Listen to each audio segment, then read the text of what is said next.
Hello, everyone, and welcome to today's webinar brought to you by SellerSnap.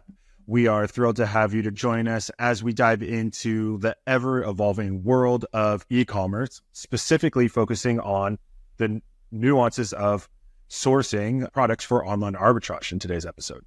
And so today we are privileged to host a very special guest, Oleg Kuzmenkov.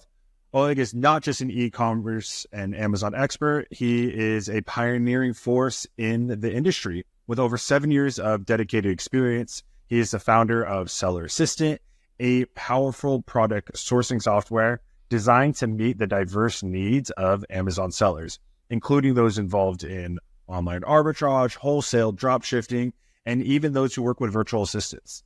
And additionally, Oleg leads the Seller Assistant Deals, a specialized marketplace catered to buying and selling online arbitrage leads. And in today's session, Oleg will share his invaluable insights and strategies on optimizing product sourcing for the online arbitrage space. And so whether you're a seasoned seller or just starting out, the knowledge Oleg brings to the table is bound to enhance your approach and elevate your success on Amazon. So let's give a warm welcome to Oleg as he guides us through the intricacies of product sourcing in the competitive world of online arbitrage. Oleg, thanks so much for being here. Thank you, Jan, for having me on your podcast. It's a pleasure to meet you here today and deliver your listeners and viewers as much value as I can. So let's start. Yeah, let's jump into it. So before we get into how to find leads and product leads, can you unpack a little bit about, what is arbitrage and how that might differ from other types of Amazon sellers? Yeah, okay. So online arbitrage is a business model which focuses on reselling on Amazon. For example, if you do private label product, you focus on building your own brand, own presence on Amazon. You invest your money and time building strong brand, constantly improving your product. But there are different ways to sell on Amazon. You can find a lot of products which already sold on Amazon, and you can, choose best one to resell. And in this case, you need to constantly seek for new products to add into your inventory. And you don't focus on building a strong brand. You just looking for existing products on Amazon and looking for their suppliers. And the best way to start do that is retail arbitrage and online arbitrage. It's like first step in reselling on Amazon. Right. Yeah. And today I'm going to share my thoughts on how to find products, what criteria you need to analyze before you make a purchasing decision. All right. And before we jump into that, I will jump into that in just a sec. Can you unpack a little bit about, the thought process behind everything you're about to show us? Is this for brand new sellers? Is it for seasoned sellers? When should we be kind of thinking about, this model? Yeah, I believe this model fits new sellers who thinking on start their business on Amazon, and online arbitrage is a great way to start your own business on Amazon. And the second step is wholesale. So, to scale, you need to try online arbitrage first, I guess. And then once you figure out how it works, you just go and scale your business to wholesale. Okay, very good. Yeah, it seems like a very logical next step once you understand the ins and outs of Amazon and what products work and kind of your niche in the marketplace. That totally makes sense. So yeah, Oleg, let's jump straight into it. Why don't you share with us what you got? Yeah, I have a presentation for you. So let's start. My name is Oleg Kuzmenkov. I'm the founder of Seller Assistant. This is the tool which helps analyzing products for online arbitrage. And product sourcing for reselling is very time-consuming part of your business, but it's most important thing in this model. So usually people spend 90% for product sourcing in this model.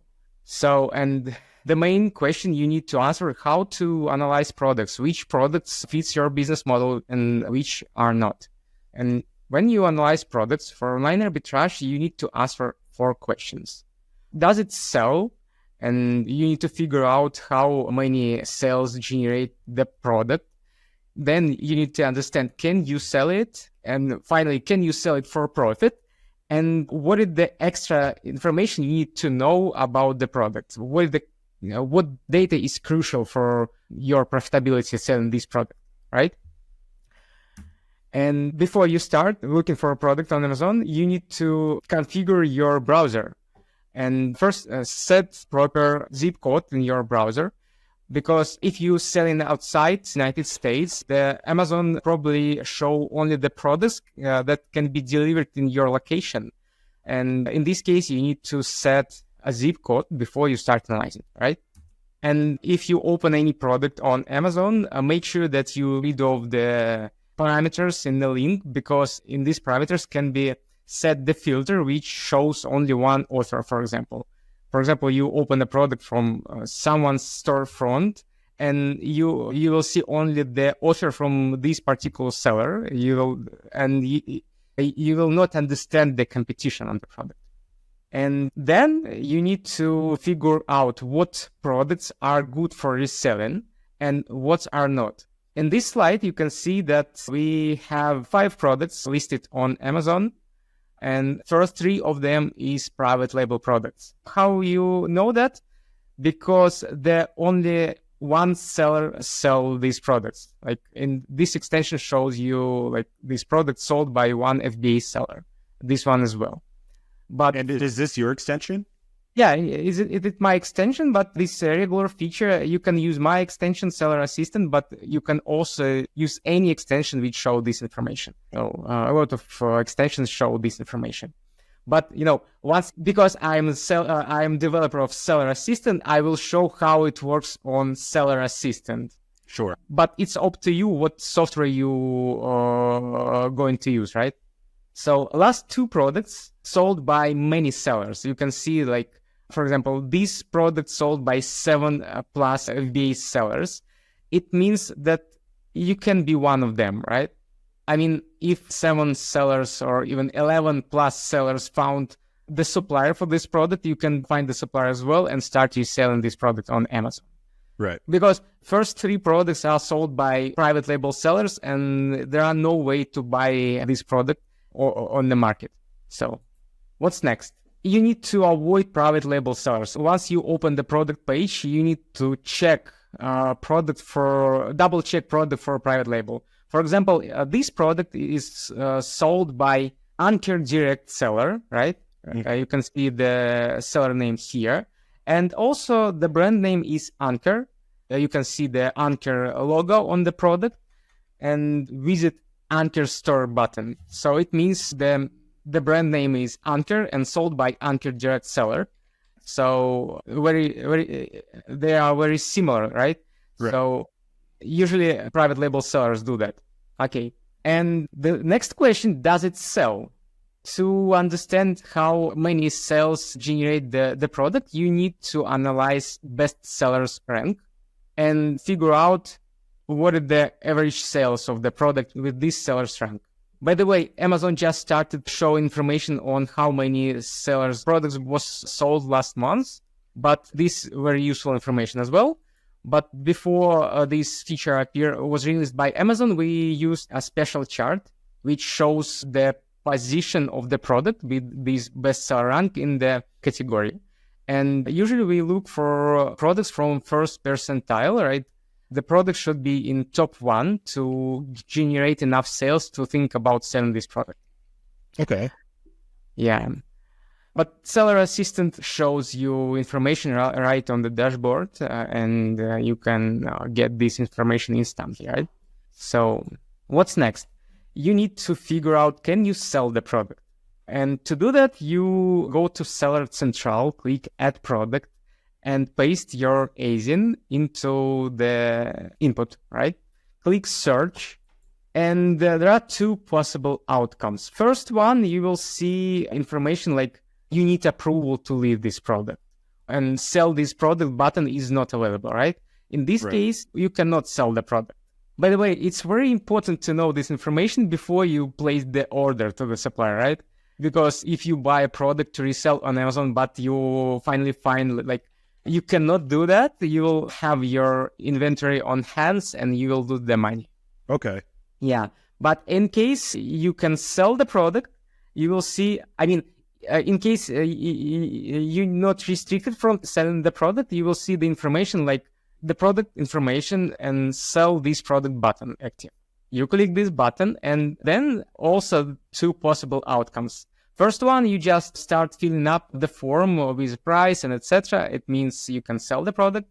But sometimes Amazon asks you to fill up the form for brand approval. And in this case, you need to provide authorization letter from your supplier or invoice containing at least 10 products, both in last 6 months. I mean, invoice containing at least 10 products of this brand or this product. Okay. So it's very important to know this information before you make any purchasing decision. Yeah, but we have an easier way for you. You just see the information in the top right corner of Seller Assistant. Seller Assistant will show a red closed log, means that you need approval to sell this product, and the green open log means anyone can sell. Yeah, you can sell it. Okay. Not anyone, only you, because this information is seller related. Okay, that makes sense. Yeah, it's very important to know that. And sometimes virtual assistants, use software to analyze product. They find that the great product, but you never know can you sell it or not. And if you have a list of products, by the way, you can use Seller Assistant's bulk restriction checker to upload all ASINs you found for reselling and check this information in bulk. Okay, publication date. This information is crucial because if you do reselling on Amazon, you need to you must focus on products which have sales data, and to be sure that all data you see on product page is correct. There are no any, review manipulations, etc. You need to start selling products which are listed on Amazon more than 1 year ago. Because, in this case, Amazon have all data about sales and you have more information to analyze. Reviews, bad reviews is bad because nobody loves bad products. And if you trying to resell products with bad reviews, you'll have a lot of refunds.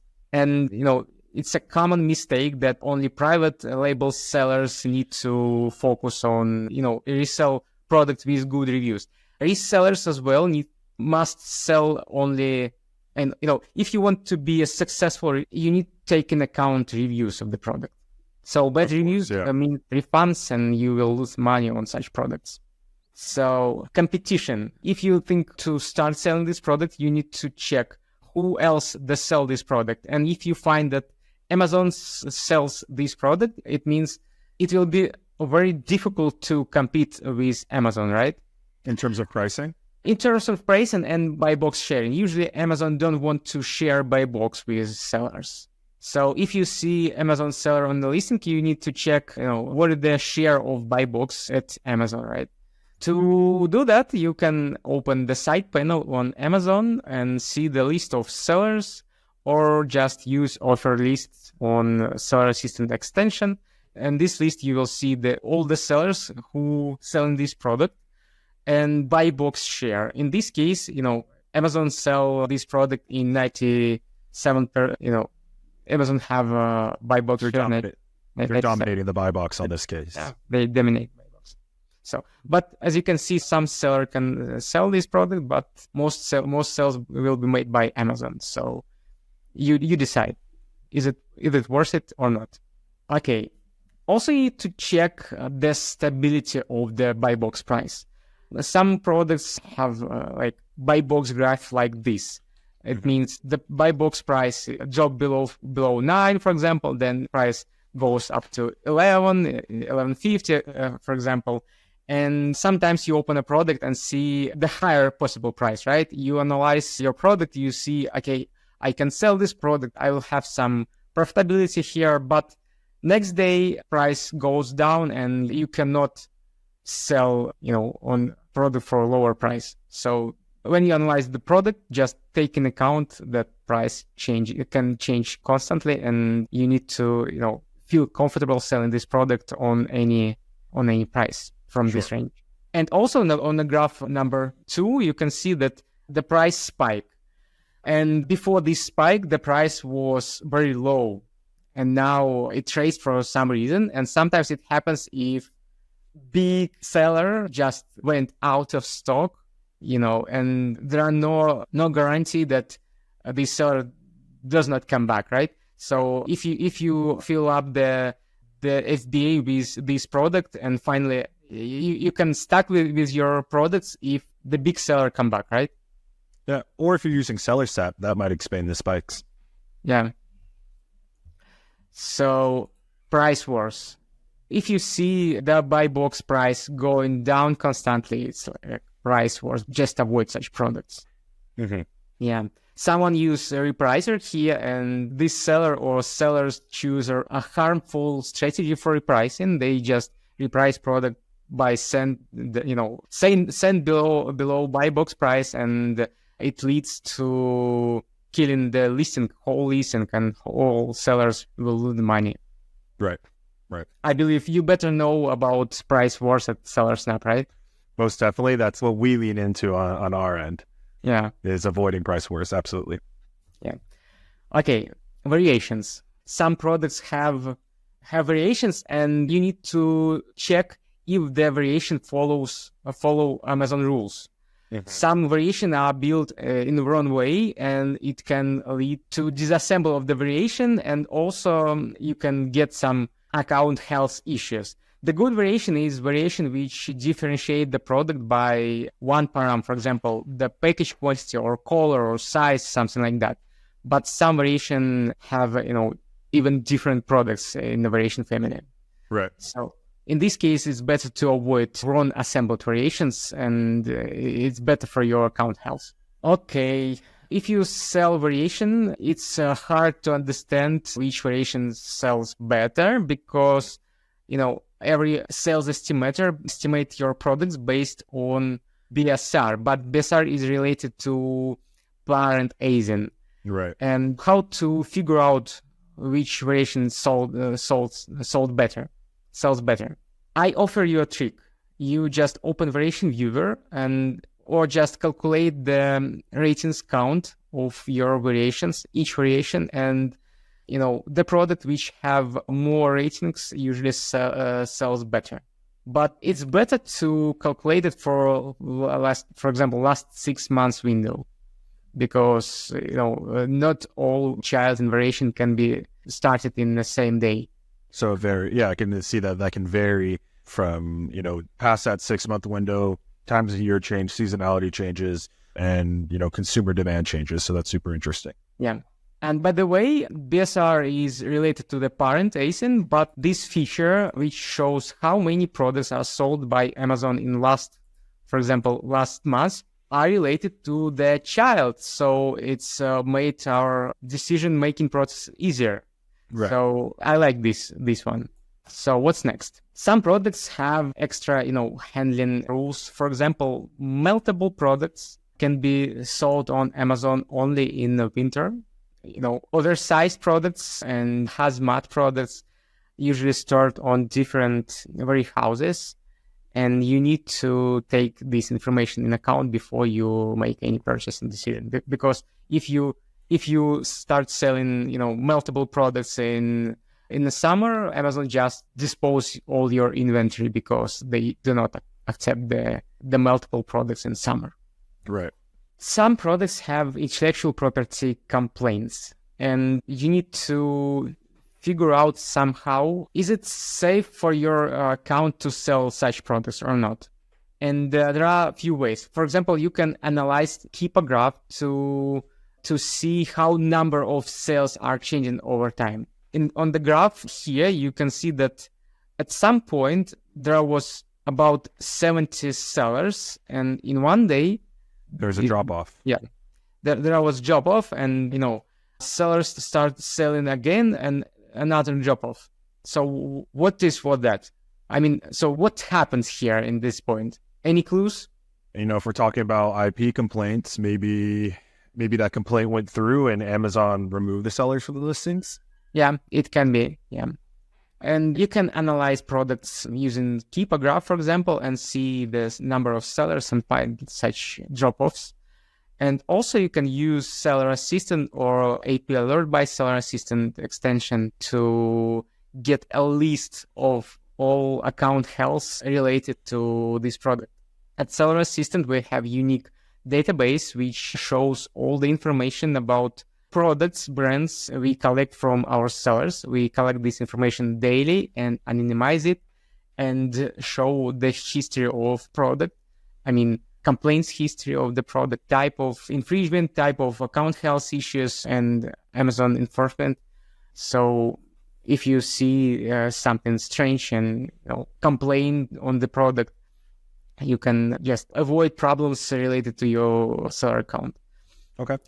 Yeah, this feature is pretty unique. There are a lot of extensions who show alerts, but you never know how the alerts get in their database. They say that send us a screenshot of your seller account, but you never know who sent this screenshot and why. And if you get a complaint from IP owner, for example, you're never going to send a screenshot. You're going to your lawyer to save your account. Right. Yeah, at Seller Assistant app, at Seller Assistant, we collect this information automatically on daily basis and anonymize it and make it public, but anonymized. Right. So it's like win-win. And how to calculate your profitability. There are a lot of tools and FBA calculators which shows you your profitability. You can go for Amazon's revenue calculator. This is completely free feature. You need to add your product, set the price, and calculate your profitability. But there are easier ways. Seller Assistant, which shows up on every Amazon page and shows your profitability right on the page, right next to the picture. Save a lot of time. Yeah, and bonus part. We speak about how to choose a product, but a lot of new sellers who trying to find their very first supplier struggle with it. And the main question when you analyze suppliers is the suppliers trustworthy? Because there are a lot of scams when scammers pretended to be suppliers and sellers. They just copy Amazon products to their websites and set, juicy prices, and you pay the money and never get the product. So there are a few ways to do that, to check your supplier. First of all, you open who.is and check the registration date of the domain name.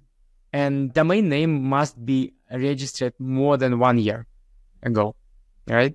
Also open the privacy policy and refund policy and check it. Some scammers do not have any privacy policy at all. Some of them have, but the privacy policy is about nothing. They have no addresses, phone numbers, even, they have no any information about who you buy products from, right?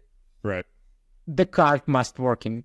Is the cart is not working, or the cart is hosted on different website, except Stripe, of course. For example, you check the domain name and it's registered more than 1 year ago. You click to add product to your cart and you get redirected to a completely different domain or subdomain. It's not good story, because maybe this new domain is not newly registered, because payment systems usually ban scammers, so they are looking for a way to trick them.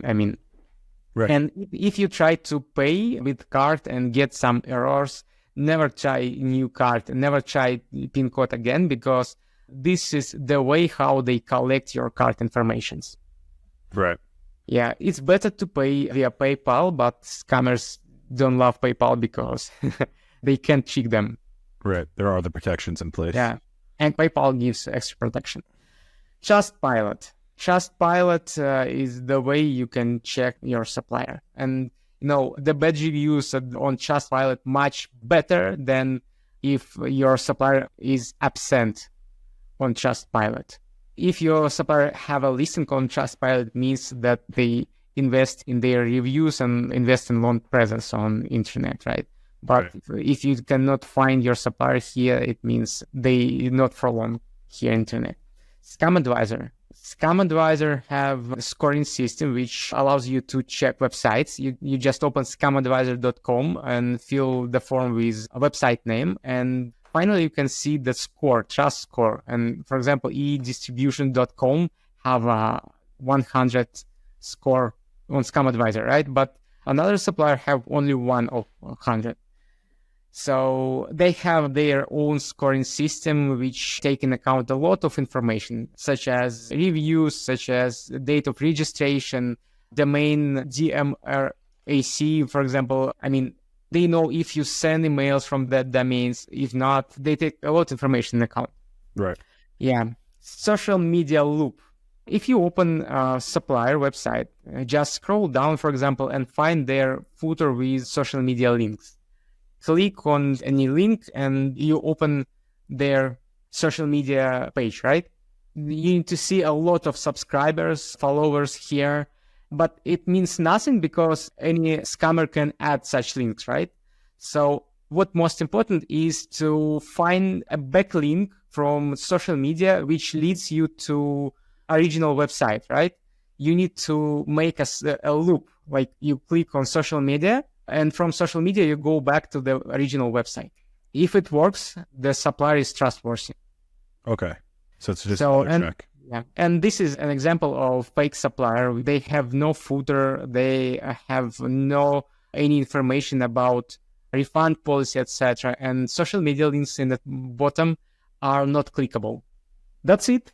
Amazing. Oleg, it was a lot to unpack. We ran through a lot of information, but thank you for sharing that. Before we wrap up, if anyone has any questions about your presentation, about sourcing, how to understand if a supplier is trustworthy, where can they find you? I send you a link you can put in the description, and we have a link to our website where you can find a lot of information about selling on Amazon. Also, you can use our special promo code Seller Assistant 20, which give subscribers $20 discount for 1 year subscription. And also my LinkedIn page will be here as well. So I hope if this information will helpful, give a like to this video. And so ask me any question. I will answer all the questions you ask. And use Seller Assistant app, use Seller Snap. Thank you. All right, Oleg.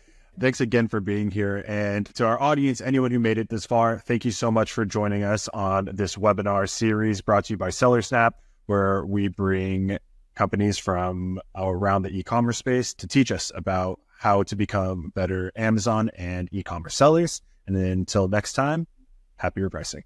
Thank you.